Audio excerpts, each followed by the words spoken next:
നമസ്കാരം. കേരളത്തിൽ ബി.ജെ.പിക്ക് ഒരു ലോക്സഭാ സീറ്റ് ലഭിച്ചതോടെ എൽ.ഡി.എഫും യു.ഡി.എഫും സമനില തെറ്റിയതുപോലെ പിച്ചും പേയും പറഞ്ഞ് തുടങ്ങിയിരുന്നു.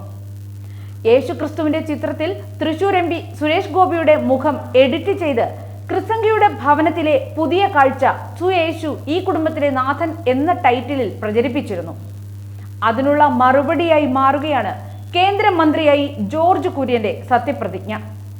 ഇന്ത്യ ഇനിയും ബി.ജെ.പി ഭരിച്ചാൽ ന്യൂനപക്ഷങ്ങൾക്ക് ഇവിടെ ജീവിതം അസാധ്യമാകുമെന്ന് മണിപ്പൂർ കഥകളെ വളച്ചൊടിച്ച് വ്യാജ പ്രചരണം നടത്തിയവർക്കുള്ള മുഖത്തടി കൂടിയാവുന്നു ജോർജ് കുര്യന്റെ മന്ത്രിസ്ഥാനം.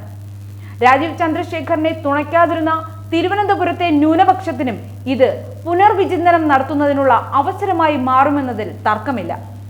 കേരളത്തിലെ ആദ്യകാല ബി.ജെ.പിക്കാരിൽ ഒരാളാണ് ജോർജ് കുര്യൻ. കോട്ടയം കാണക്കാരി നമ്പ്യാർകുളം സ്വദേശിയായ ജോർജ് കുര്യൻ 4.5 പതിറ്റാണ്ട് കാലമായി ബി.ജെ.പിയിൽ സജീവമാണ്. നിലവിൽ ബി.ജെ.പി സംസ്ഥാന ജനറൽ സെക്രട്ടറിയാണ്. 1977 അടിയന്തരാവസ്ഥ കാലത്ത് വിദ്യാർത്ഥി രാഷ്ട്രീയത്തിലൂടെയാണ് ജോർജ് കുര്യൻ പൊതുരംഗത്തേക്ക് എത്തുന്നത്. 1980 ബി.ജെ.പി രൂപീകൃതമായപ്പോൾ മുതൽ ബി.ജെ.പിക്കൊപ്പമുണ്ട്. ബി.എസ്.സി. LL.B ബിരുദധാരിയായ അദ്ദേഹം ആർട്സിൽ മാസ്റ്റർ ബിരുദവും നേടിയിട്ടുണ്ട്. കോട്ടയം കാണക്കാരി നമ്പ്യാർകുളം സ്വദേശിയായ ജോർജ് കുര്യൻ 4.5 പതിറ്റാണ്ട് കാലമായി ബി.ജെ.പിയിൽ സജീവമാണ്. നിലവിൽ ബി.ജെ.പി സംസ്ഥാന ജനറൽ സെക്രട്ടറിയാണ്. 1977 അടിയന്തരാവസ്ഥ കാലത്ത് വിദ്യാർത്ഥി രാഷ്ട്രീയത്തിലൂടെയാണ് ജോർജ് കുര്യൻ പൊതുരംഗത്തേക്ക് എത്തുന്നത്. 1980 ബി.ജെ.പി രൂപീകൃതമായപ്പോൾ മുതൽ ബി.ജെ.പിക്കൊപ്പമുണ്ട്. ബി.എസ്.സി. LL.B ബിരുദധാരിയായ അദ്ദേഹം ആർട്സിൽ ബിരുദാനന്തര ബിരുദവും നേടിയിട്ടുണ്ട്. ചാനൽ ചർച്ചകളിലും ദേശീയ നേതാക്കൾ കേരളത്തിലെത്തുമ്പോൾ പ്രസംഗം തർജ്ജമ ചെയ്യുന്നതിലും സജീവമായിരുന്നു അദ്ദേഹം. മെച്ചപ്പെട്ട പ്രകടനം കാഴ്ചവെച്ച കേരളത്തിനുള്ള പരിഗണനയ്ക്കുമപ്പുറത്ത് ദേശീയ തലത്തിൽ തന്നെ ബി.ജെ.പി ഉയർത്തിക്കാട്ടുന്ന ന്യൂനപക്ഷ മുഖമായാണ് ജോർജ് കുര്യൻ 3ാം മോദി മന്ത്രിസഭയിൽ അംഗമായി മാറുന്നത്. ക്രൈസ്തവ വിഭാഗത്തിന് ബി.ജെ.പിയോട് അനുഭാവമുണ്ടാക്കും വിധം രാജ്യത്തുടനീളം നടത്തിവന്ന പരിശ്രമങ്ങൾക്കുള്ള അംഗീകാരം കൂടിയായി മാറുകയാണ് അദ്ദേഹത്തിന്റെ കേന്ദ്രമന്ത്രി പദവി. നാട്ടകം കോളേജിൽ ഡിഗ്രിക്ക് പഠിക്കുമ്പോൾ വിദ്യാർത്ഥി ജനതാ നേതാവിൽ നിന്നാണ് തുടക്കം. നിലയ്ക്കൽ സമരകാലത്ത് സഭയ്ക്കകത്തു നിന്നും പുറത്തുനിന്നും മാത്രമല്ല കുടുംബത്തിൽ നിന്ന് പോലും നേരിട്ട വെല്ലുവിളികളും എതിർപ്പുകളും അതിജീവിച്ചായിരുന്നു യുവമോർച്ചയിലേക്കുള്ള വളർച്ച. ഒ രാജഗോപാൽ കേന്ദ്ര സഹമന്ത്രിയായിരുന്നപ്പോൾ ഓഫീസർ ഓൺ സ്പെഷ്യൽ ഡ്യൂട്ടിയായി അദ്ദേഹം ഡൽഹിയിലെത്തി.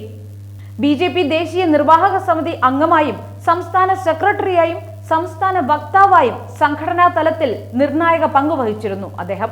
ബി.ജെ.പി സംസ്ഥാന വൈസ് പ്രസിഡന്റ്, ദേശീയ നിർവാഹക സമിതി അംഗം, സംസ്ഥാന വക്താവ്, യുവമോർച്ച അഖിലേന്ത്യാ വൈസ് പ്രസിഡന്റ്, അഖിലേന്ത്യാ സെക്രട്ടറി, ന്യൂനപക്ഷ മോർച്ച അഖിലേന്ത്യാ ജനറൽ സെക്രട്ടറി, യുവമോർച്ച സംസ്ഥാന general secretary, education society secretary, fine arts society secretary തുടങ്ങിയ ചുമതലകൾ വഹിച്ചിട്ടുണ്ട്. ദേശീയ ന്യൂനപക്ഷ കമ്മീഷന്റെ വൈസ് ചെയർമാൻ സ്ഥാനവും ജോർജ് കുര്യനെ തേടി എത്തിയിരുന്നു. പുതുപ്പള്ളിയിൽ ഉമ്മൻചാണ്ടിക്കെതിരെ നിയമസഭാ തെരഞ്ഞെടുപ്പിലും ജോർജ് കുര്യൻ മത്സരിച്ചിരുന്നു.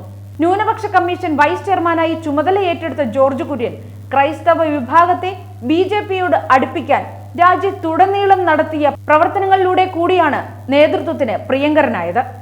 മണിപ്പൂർ കലാപം തെരഞ്ഞെടുപ്പ് പ്രചാരണ കാലത്ത് പ്രതിസന്ധിയായപ്പോഴൊക്കെ ശക്തമായ പ്രതിരോധം തീർത്തു. അധികാര തർക്കത്തിലും സംസ്ഥാന ബി.ജെ.പിയിൽ മാറിമറിഞ്ഞ ഗ്രൂപ്പ് സമവാക്യങ്ങൾക്കിടയിലും പക്ഷം പിടിക്കാൻ പോയില്ല. പ്രധാനമന്ത്രിയുമായി അടുത്ത ബന്ധമുള്ള ജോർജ് കുര്യൻ ദേശീയ നേതാക്കളുടെ പ്രസംഗം പരിഭാഷപ്പെടുത്താനുള്ള പാനലിലെ അംഗം കൂടിയാണ്.